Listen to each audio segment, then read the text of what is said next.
నోట్ల తర్వాత మొదలైన సమస్యల్ని ఒక్కొక్కటిగా పరిష్కరిస్తూ వస్తోంది కేంద్ర ప్రభుత్వం. స్వైపింగ్ మెషీన్ల ద్వారా ఉన్న ఎక్సైజ్ డ్యూటీపై మినహాయింపు ప్రకటించింది. ఈ ఆర్థిక సంవత్సరం ముగిసే వరకు ఈ మినహాయింపు అమల్లో ఉంటుంది. ఇక రాష్ట్ర ప్రభుత్వ ఉద్యోగులకు ఈ నెల జీతాల్లో 10,000 నగదు రూపంలో ఇచ్చేందుకు అంగీకరించింది రిజర్వ్ బ్యాంక్.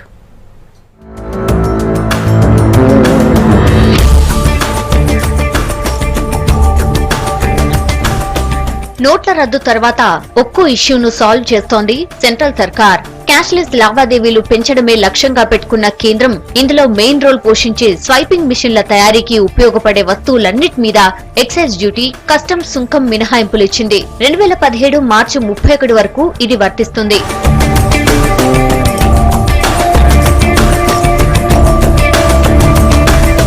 అందరికీ ఆదర్శంగా ఉండేలా పార్టీ ప్రజాప్రతినిధులంతా అకౌంట్ల వివరాలు చెప్పాలని ఆదేశించారు ప్రధానమంత్రి మోడీ.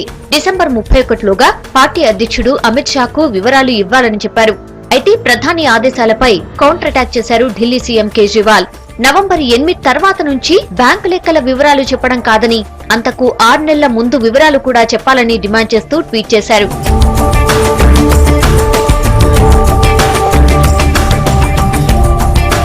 నోట్ల రద్దుతో బీజేపీకి కాలం చెల్లిపోయిందన్నారు బెంగాల్ సీఎం మమతా బెనర్జీ.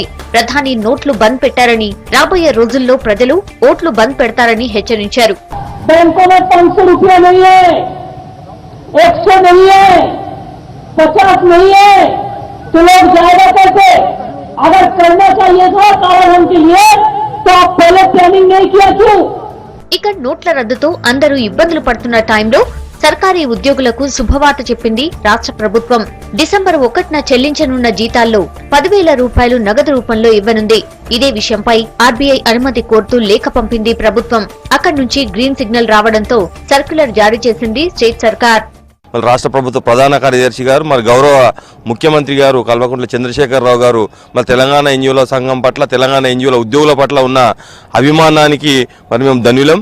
మరి నిజంగా ముఖ్యమంత్రి గారు ఈ సాహసోపేతమైన నిర్ణయం తీసుకొని ఉద్యోగులకు 10,000 నగదును చిన్న డినామినేషన్లో బ్యాంకుల ద్వారా ఏర్పాటు చేసినందుకు వారికి కృతజ్ఞతలు తెలియజేస్తాం. మరోవైపు స్టేట్ లో క్యాష్లెస్ లావాదేవీలు పెంచేందుకు అవసరమైన సలహాలు, సూచనలు సేకరించే పనిలో పడింది టాస్క్ ఫోర్స్ కమిటీ. వివిధ వర్గాల నుంచి సలహాలు, సూచనలు సేకరించాలని నిర్ణయించింది. cashless.suresh@gmail.com మెయిల్ ద్వారా తమ అభిప్రాయాలు, సలహాలు, సూచనలు ఇవ్వొచ్చని తెలిపింది కమిటీ.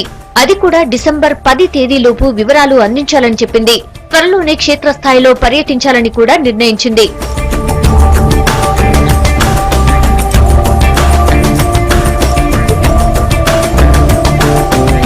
ఇక 1,500 నోట్ల రద్దు తర్వాత పన్ను వసూళ్లలో దేశంలోనే నంబర్ 1 గా నిలిచింది హైదరాబాద్. గత ఏడాదితో పోలిస్తే ఈసారి వసూళ్లు 4 రెట్లు పెరిగాయి. పోయినేడు ఇదే నెలలో 498 కోట్ల ఆదాయ పన్నుల రూపంలో వస్తే ఈ నెలలో ఈసారి ఇది 1,722 కోట్లు వసూలైనట్టు ప్రకటించింది ఆర్థిక వ్యవహారాల శాఖ.